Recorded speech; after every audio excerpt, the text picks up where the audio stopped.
Hi, everyone, and welcome to another episode of Alumni Triton Talk. I'm Amanda Green, and for today's episode, I am joined by Mara Shingelton. Mara is a 2014 graduate and is currently a personal injury attorney with the law firm of Allen & Allen in Richmond. Hi, Mara. How are you? Hi, I'm doing great. How are you? I'm great. All right, so are you ready for the questions? Yes. Okay, so let's just jump right into it. Like I said, you're with Allen & Allen. So how did you decide to become a lawyer? From a younger age, I just really felt like I had this need and this passion to help people. That was just kind of primarily the thing that I really wanted to do with my life. I was drawn to human rights issues from like an earlier age. I think a lot of that actually has to do with being a female golfer and kind of having a chip on my shoulder sometimes about playing a predominantly male sport. So I found that going into the law was going to be able to help me kind of like scratch that itch to help people. And hopefully I could do something along the lines of like civil rights, civil plaintiffs work. And honestly, mostly international law is what really drew me into it from a human rights perspective internationally. So I wanted to become a lawyer because I felt like I could help people that were, minorities, women, people that were vulnerable, often weren't well represented, and help them access a justice system that is often keeping them away. And there you played golf at Eckerd, but you also spent time working, after graduation with the Community Standards Department. So how did both of those roles, both as a student and then working here, prepare you for your career? Sure. So when I was a student, I had so many opportunities to kind of like build my resume, to be honest, because Eckerd just allows you to have, you can create your own club, you can join other organizations, you could do internships or externships. So my experience at Eckerd helped me essentially create a really good resume and have something cool to talk about in my cover letter to help me stand out for when I did apply to law school. But even still, I studied international relations and global affairs at Eckerd, and I double majored in Spanish. So part of me was like, do I really want to go to law school? Is it what it's cracked up to be? I mean, being a human rights lawyer seems like such a long shot, and maybe it's not as thrilling as it sounds. So I didn't want to actually go to law school right away. So I started working at Eckerd in the Office of Community Standards. I had spent time being an RA for 2 years, and then an ARC, my I was an ARC for 2 years. And then I worked in community standards, and I realized when I was working in that office, I was editing a lot of our policies at Eckerd. I was getting involved with sexual misconduct cases, Title IX cases, and all of this was around the 2014 Black Lives Matter movement, Me Too movement. There were a number of high profile cases that brought Title IX to the forefront. So I wanted to get involved. I was like, wait a minute, maybe I do want to go to law school. And working in community standards is actually what showed me how you can use policies and laws to, affect good social change while keeping communities safe. And there's a balance between law and community policing. And I really wanted to explore that. So that's what pushed me to go into law school. Oh, that's awesome. And I saw you just said that you studied international relations here, and that was a big reason why you wanted to become a lawyer. So is that, why you chose that major, and kind of how did the two interlink up? Right. Well, so learning foreign languages has always been a passion of mine. I don't know why. I just feel like it came easily to me whenever I was in like junior high school and high school, and I became interested about the world. And so when I came to Eckerd, well, when I was looking at schools to go to, universities and colleges, I wanted to find one that had a good program that could help me use those languages and kind of develop a practice of like looking at foreign policy and diplomacy and how we can use these things to affect good human rights work. So I wanted to study that mostly because I love traveling. I love different cultures. I love like looking at it from an educated perspective, but also just admiring the world at large. So for me, I wanted, to choose to study international relations because it kind of all, it would have equipped me for pursuing a career in foreign policy or human rights or local nonprofit work or work in other countries. So I wanted to become pretty well-rounded in that perspective as well.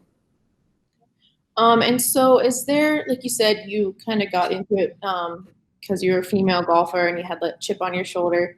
So is there anything else that kind of you've learned through golf, either a skill or just your entire career that's helped translate into the courtroom, into your profession? Oh gosh, yes. I love golf, first and foremost. um, I've played a lot of sports in my life, but golf I think is the hardest sport, and not just like the physical swinging of the golf club and the skills and the putting and the chipping and all the things that like drive you crazy as a golfer, but because of the mental aspect of the game. Few other sports really tap into this kind of like solitary mental confinement that you kind of have to have with golf. I mean, I think you have sports like tennis where you also like, if you're playing tennis singles, you only have yourself to blame if you hit it out of bounds or something. Same thing with golf. Right. But, you know, with golf, it taught me not just that I had to rely on myself and my own skills, but it taught me how to maintain my emotions and my, for instance, anger, the pressure that I felt because I wanted to do well and represent Eckerd well, and the disappointment that you get when you don't play well, the kind of, you know, mental torture it is to kind of like watch your ball slide off into the water and tank your round. I mean, the golf is just so uniquely, I think, mentally frustrating in a lot of ways, but also fulfilling in that you learn things like trust and honesty and integrity. You learn that, you know, not everyone's going to see you when you walk into the woods to hit your ball. And, you know, some people can drop a ball in a better spot, or some people can pick it up and move things. I mean, you have to like have some integrity, and you have to be able to say, to correct someone whenever you had a double bogey and they put you down for a bogey. I mean, there are so many admirable values that the game of golf teaches you from an early age. And I think that that is what took me into the legal profession, because the legal profession is, you know, the noble profession. It's the one where integrity is everything, and representing the law correctly to the judge is the biggest thing. And being honest with opposing counsel, you know, saying things like this evidence is tainted, or I have evidence that you haven't seen. It's just like golf in a lot of ways. It's very adversarial. And at the end of the day, if you mess up, you can't blame anyone but yourself. So you have to learn to be very strong in that regard. And I think particularly as a female, it's doubly challenging because a lot of the times there's sometimes like a stigma that you might not be as good as a man. Juries definitely perceive me differently than they perceive my male colleagues. And, you know, that's something you have to overcome, but it's a matter of taking back that presence. And, you know, golf, it's amazing how similar golf is to actually like being a trial lawyer. I could probably go on for ages, have a little TED talk, but there's so many ways that it has set me up to be a successful trial lawyer. And a lot of that deals with the mentality aspect as well as having integrity. Right. I think I definitely agree. I think golf is one of the biggest mental sports, and I can see how it definitely translates over into your career. It does. It does. It's kind of crazy a lot of the times. But I mean, there's the stereotype that lawyers go out and golf all the time. The kind of funny thing is that like at my firm, there's like 40 lawyers and I'm probably the best golfer. And I'm not like great, you know, and it's just kind of funny that the people that I work are pretty salt of the earth. They're not really country clubbing that much. And so they're always signing me up to do the charity golf events for the firm. So that's kind of cool. Awesome. All right. So, like you said, you always kind of wanted to be a lawyer. So can you describe, you know, what that feeling was like when you won your first case? I know it's a huge moment. So what was that like for you?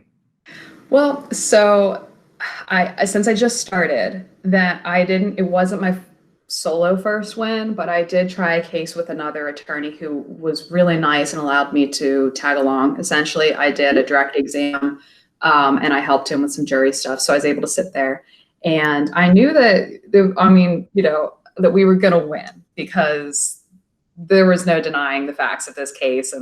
But It was a conservative jurisdiction, which means that the juries don't often like to give a lot of money to some plaintiffs, just by nature of they don't think some people are entitled to other people's money for things. So we knew that we were up against kind of a tough jury.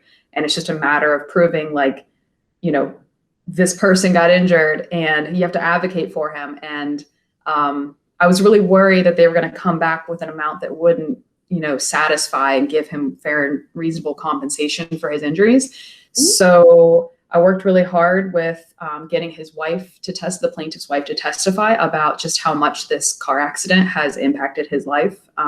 He couldn't get dressed on his own. He, you know, needed her to help him use the bathroom, which is very humiliating for a guy who, he was in the military and he was a very independent guy. And so I knew, I was like, I have to pull this out or else this guy's not going to convince the jury. He doesn't like to talk about his own injuries. So when the jury came back, and they found that the defendant was liable for causing the accident, we were just waiting with bated breath to hear about what the amount would be for the verdict. And it was $186,000.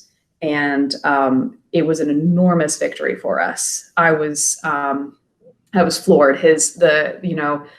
It was more than 3 times his medical bills in that case, and it took into account all the pain and suffering and the inconvenience and the anguish that he had gone through. And for me, I turned to him after the jury came back, and I said, "Congratulations! I'm very happy for you."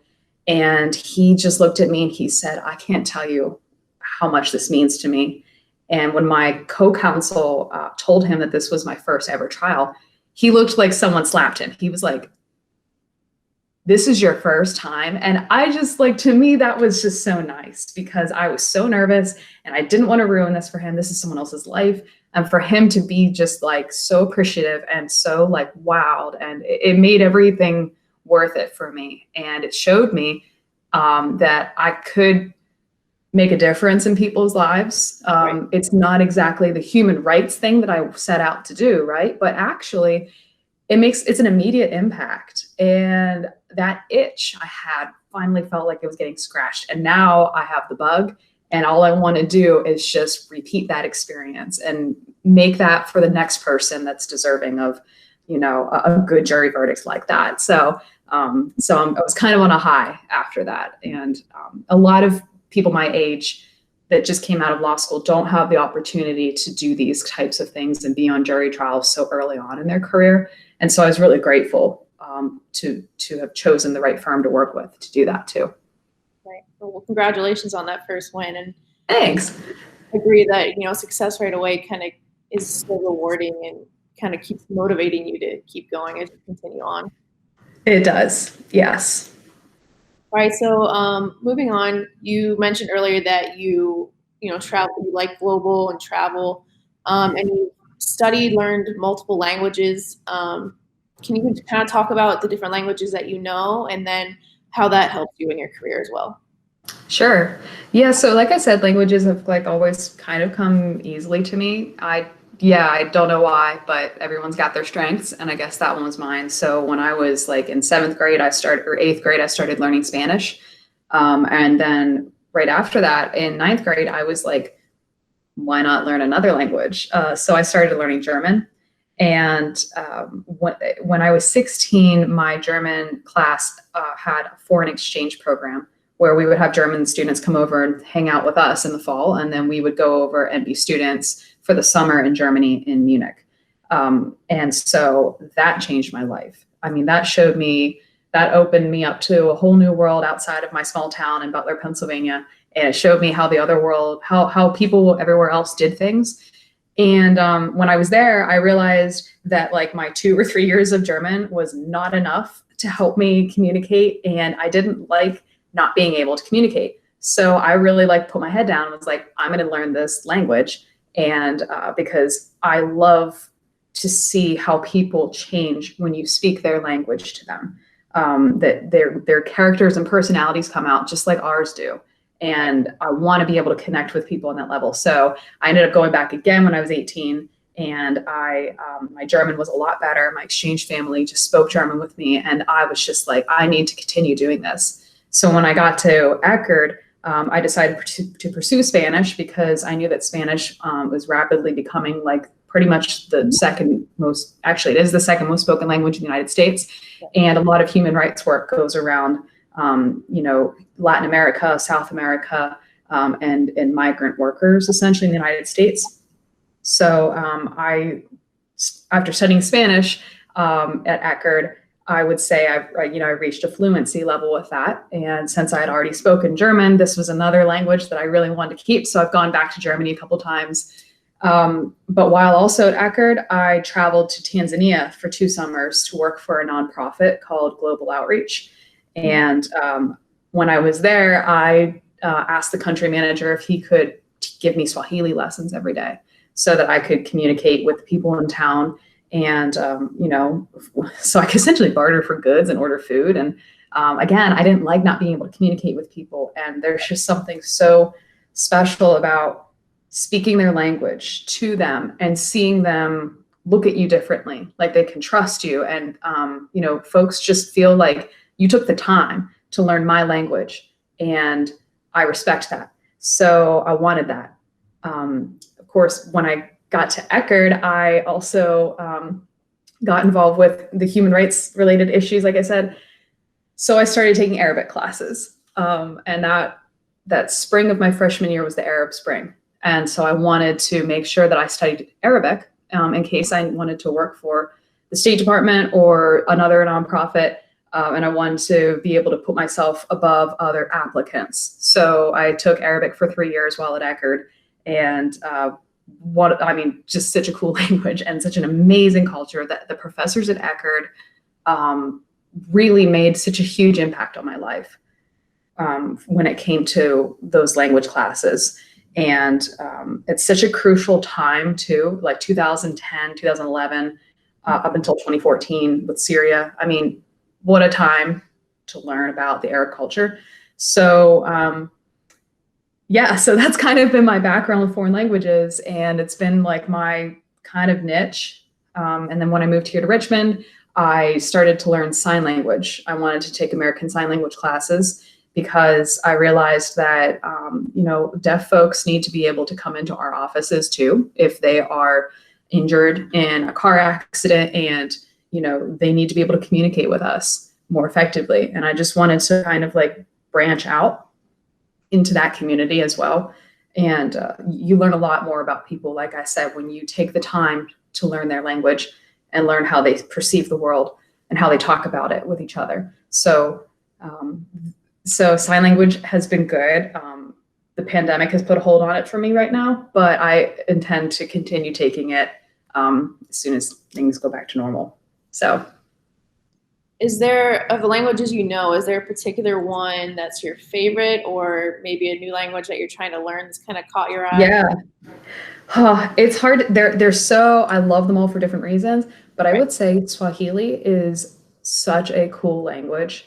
It's easy to learn. I mean, no languages are easy, but it makes sense. It's a modern language. It's inspired by a lot of other languages, primarily Arabic, which I already kind of knew, but there's some English and French in it. It's beautiful when spoken and sung. It just, if I was to make a language, I would make a language like Swahili. Of course, German is a funny language in a lot of ways too. Like hospital, Krankenhaus, like sick house, it's kind of like to the point. And I don't know, it makes sense. English is close to German. So it's a Germanic language, so it's easy to learn again. But I found that since I was here in Richmond, knowing Spanish has been really important because I've made connections with the Hispanic Chamber of Commerce here in Richmond. And that is helping me branch out our firm's presence with the local Latino and Hispanic communities.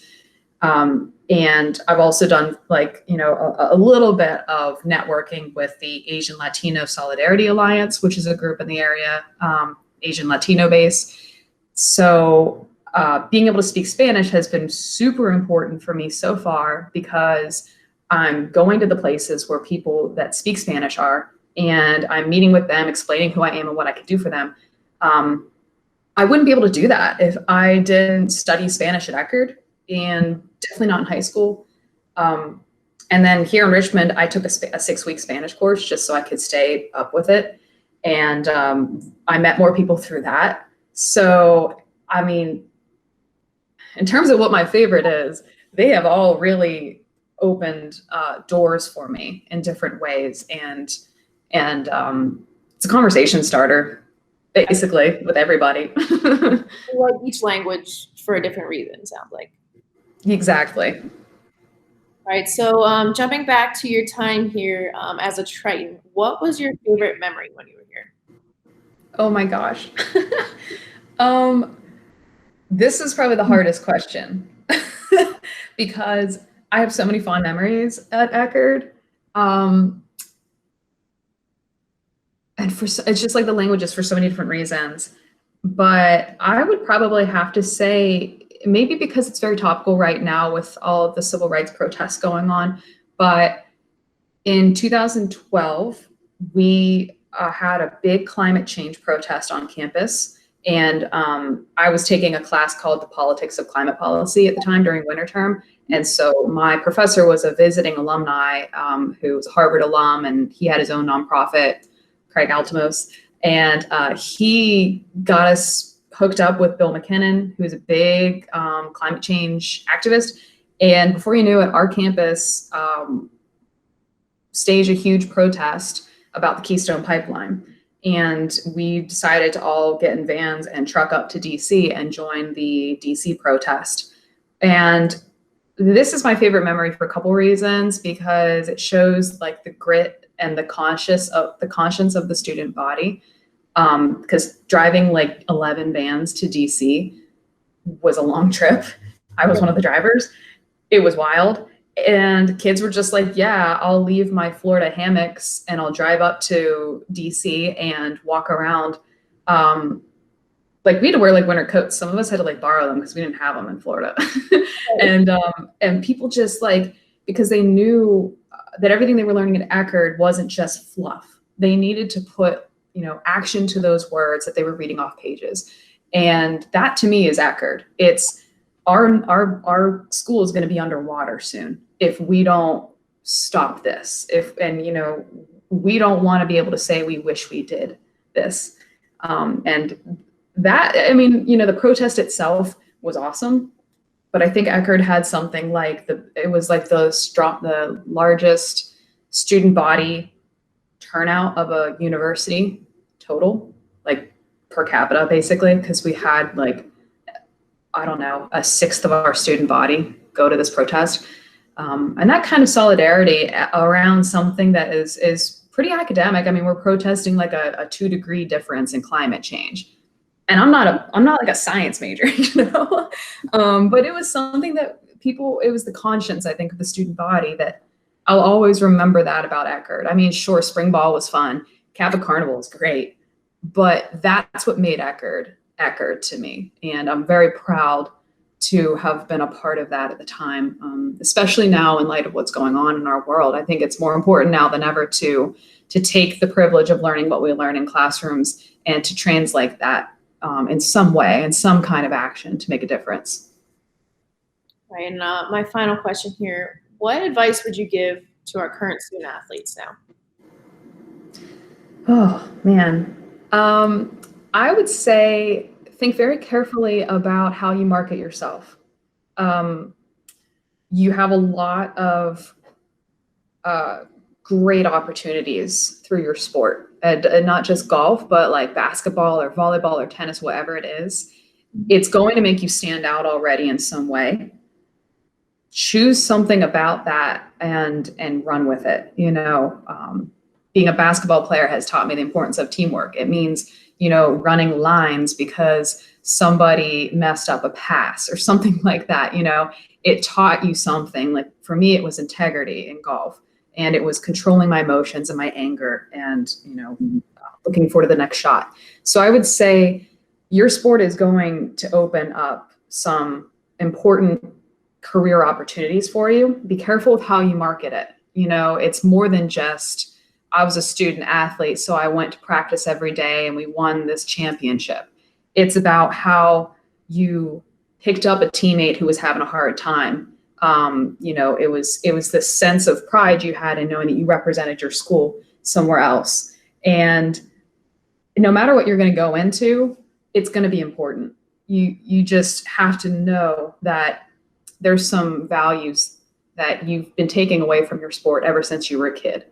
And think about those values and think about how they made you who you are, and then learn how to communicate that to a future employer, or somebody that, you know, you're trying to talk about who you are.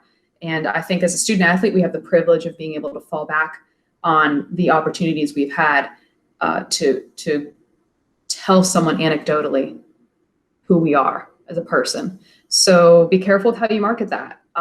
It can be very strong, and you're given a lot of awesome opportunities. Speak up for yourself, speak up for others, because you're seen as a role model. And I mean, have fun. I had a blast, and it really changed my life. And I hope that someday, after all the games end and all the pressure and the stress, you'll look back and say, I really had a good time. Absolutely. I can agree. All right. Well, thank you for joining me today. And fans, if you want to stay up to date with Mara, you can check out her website at allenandallen.com or follow her on LinkedIn. All right. We'll see everyone in the next episode. Bye. Thank you.